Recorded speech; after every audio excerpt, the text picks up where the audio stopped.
Allow me to reintroduce myself. Welcome to Game Time with Hubb, your all-access pass to the hottest stories in football, basketball, boxing, and wrestling. Whether it's game-winning touchdowns, buzzer beaters, knockout punches, or jaw-dropping suplexes, we've got it all covered. Here's your host, Hubb. What's up, everybody? Welcome back to another episode of Game Time with Hubb. You already know who this is. It's Monday, May 19th, man. Look, nice weekend of basketball, NBA, WNBA, and the NFL released a schedule last week. We're going to talk into that a little bit, too. Let's kick it off with the NBA, man. Look, we're on the road to the finals right now. Now we're down to the Final Four. The NBA, these matchups is fire, in my opinion. But let's kick it off with the East. We got the Pacers versus the Knicks. Now, this is a matchup. I didn't have my bingo card back in October. I'm a Celtics fan. You know how we ended. But on Friday night, things ended for us. It was tough. But listen, both of these teams, man, they earned their spot. We're going to talk about Indiana first. The Pacers are deep. They're fast. They got one of the best young floor generals in the game right now, Tyrese Halliburton. This dude has been a problem in these playoffs. He's dropping dimes, hitting clutch shots, and making that whole offense go over there. And you can't forget about guys like Siakam and Miles Turner. They're bringing veteran presence and defensive toughness. That's going to be a key in this series. But they're going up against the Knicks squad that these dudes, they just don't quit, man. New York has embraced that underdog mentality, and they are playing like they belong, which rightfully they do. Jalen Bronson has been on a mission, putting up big games like it's nothing. This dude is a walking bucket, a leader. They got guys over there like Josh Hart, who is the heart and soul, of the team, bringing that energy, his rebounds, his steals, hustle plays, all the little things that don't show up in the score box, but you win games. You know what I mean? Like, this series to me is going to be blue-collar basketball. The Pacers, they want to run, space the floor, attack and transition, while you got the Knicks on the other hand. They want to grind you down, play physical, and beat you on the glass. It's going to come down to tempo, toughness, and who can close out games in the fourth quarter. My take on this one, man, look, this is going to go either 6 or 7. Neither team is going to want to roll over. We flip it over here to the Western Conference, where you got the Minnesota Timberwolves going to take on the Oklahoma City Thunder. And the West right now is all about the youth, bro. We're going to start with Minnesota. This team right here is playing, elite level two-way basketball. Anthony Edwards has arrived. We're not talking about potential anymore. This dude is a superstar in real time. He's defending the best wings in the league, putting up big scoring nights, and carrying this Wolves offense with pure confidence. He got Julius Randle over there, who's been solid, spacing the floor, defending better, and also they got Rudy Gobert over there to anchor in the paint, setting that tone defensively. Then on the flip side, you got Oklahoma City. Thunders are legit, man. SGA might be the smoothest scorer in the league. No wasted movement, no fear, just buckets. He's got that calm, killer vibe like Kawhi had in his prime. You pair him with guys like Chet Holmgren over there, who's blocking shots and shooting threes, and you got yourself a nice combo over there. You add in the Jalen Williams, that's a young core that's already grown past their years. This series is going to be fun because it's not about names, it's about heart.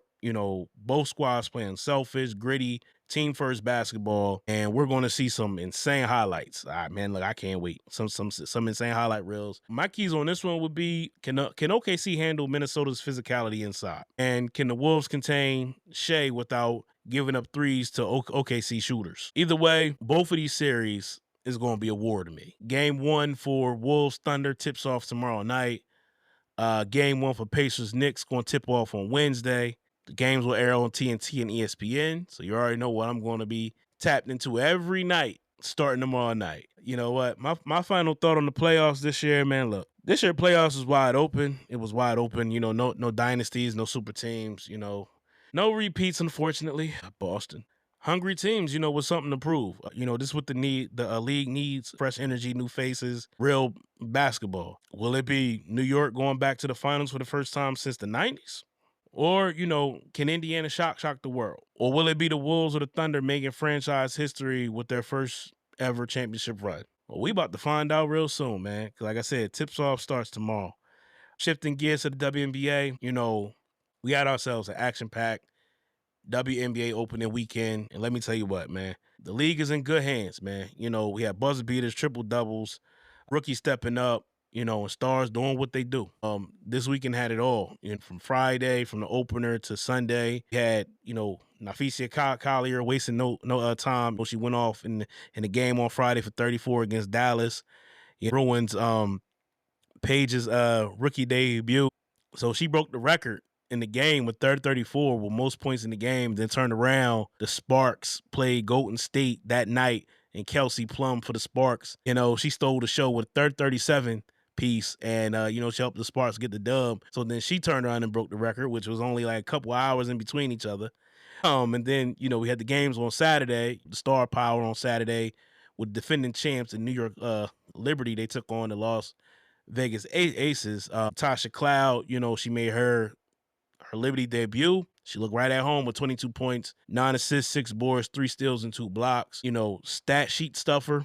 She helped the Liberty get the dub over the Aces. The Aces looked a little rusty, but, it's still early. I still expect to see them there, when it comes time for playoffs and everything like that. They're going to get it together. The game after that was the Fever in Chicago. That's the most talked about game because Caitlin Clark, Angel Reese. Caitlin Clark had, triple-double. Angel Reese had a double-double. But everybody's talking about more so about the flagrant foul in Angel Reese by Caitlin Clark.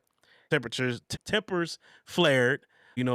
Boston and Reese both got, assessed the technical. Social media, of course, went nuts. We know why. People just need to chill out and let these players play, man. In my opinion, it was a foul. You know what I mean? And the reaction was a regular reaction. We see that all the time. I had no issues with either player, for what they did. I had no issues with the foul. I had no issues with, Reese's reaction because that's a normal reaction when that kind of foul happens. I need people on the internet that don't watch basketball, stay out of it. Let them play. And that's like what a lot of it is. Like when they say, attracting new fans, attracting a lot of the wrong new fans. You know what I mean? Come in here, show some respect to both sides. I don't care if you don't like a team, whatever, a player, whatever, show some dang on respect. And that goes for both sides. But, we know what kind of crowd that Caitlin Clark has brung to this. Look, I seen it firsthand. I witnessed some of the stuff in these comments, and it's not right. People, y'all gotta be better, man. Half y'all don't even watch. Anyway, moving on. We saw the Mercury in action on Saturday. Post Diana Taurasi error. Players like Alyssa Thomas, there to help them get through the turn that new chapter in Phoenix. So they got the dub as well. And then Sunday, we had a 15-point comeback for the Mystics. They beat the Connecticut Sun.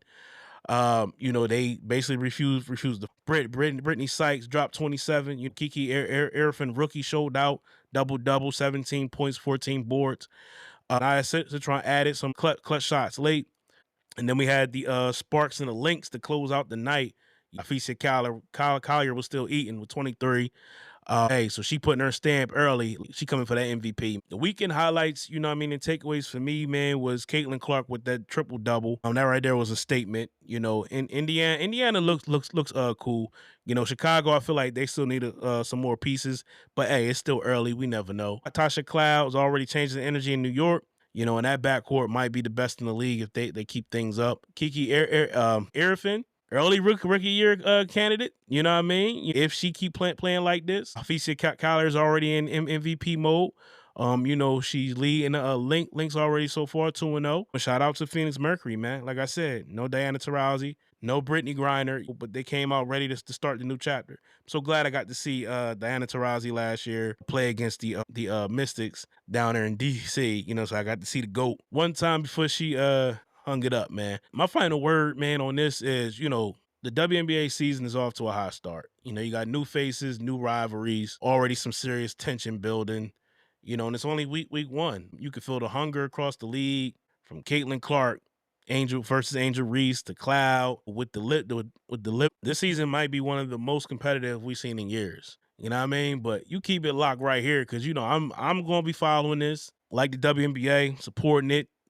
So we're going to talk about this all summer long, recapping games, breaking down matchups, talking all the stuff hoops, man. Not just with the men, but the women too, because we got, like the NBA final, right now NBA finals is on the horizon. right here in the conference finals. So that's a lot.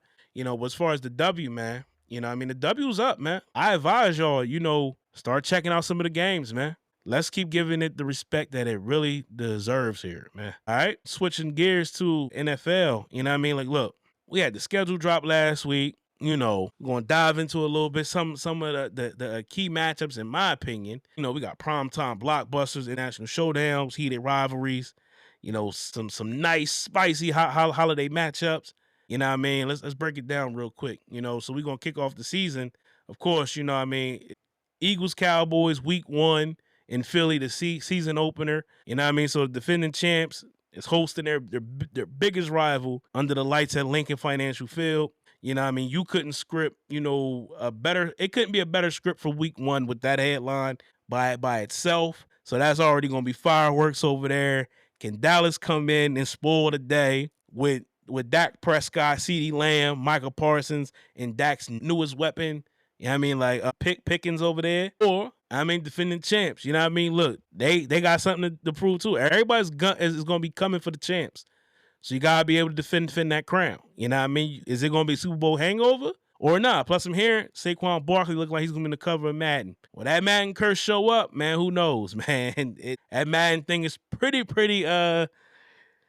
sticky, man. Moving on from there, we got 7 international games this year. So, NFL going to be worldwide, man. They're going to be in Brazil on September 5th with Chiefs and Chargers. You got September 28th, Vikings Steelers over in Ireland. That's gonna be hot. October 5th, Vikings and Browns in London. October 12th, Broncos Jets in London.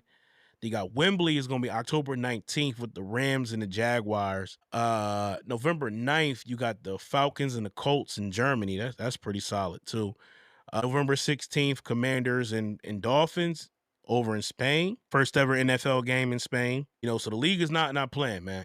This is a real, true global push. And the fans overseas are getting majority of the are getting major matchups over there. Then look, we got some primetime blockbusters that's gonna be like, hey, so you got like week 2 Super Bowl rematch, the Eagles and the Chiefs, Lions Chiefs week 5, that's Sunday Night Football. You got Packers versus Steelers on Sunday Night Football.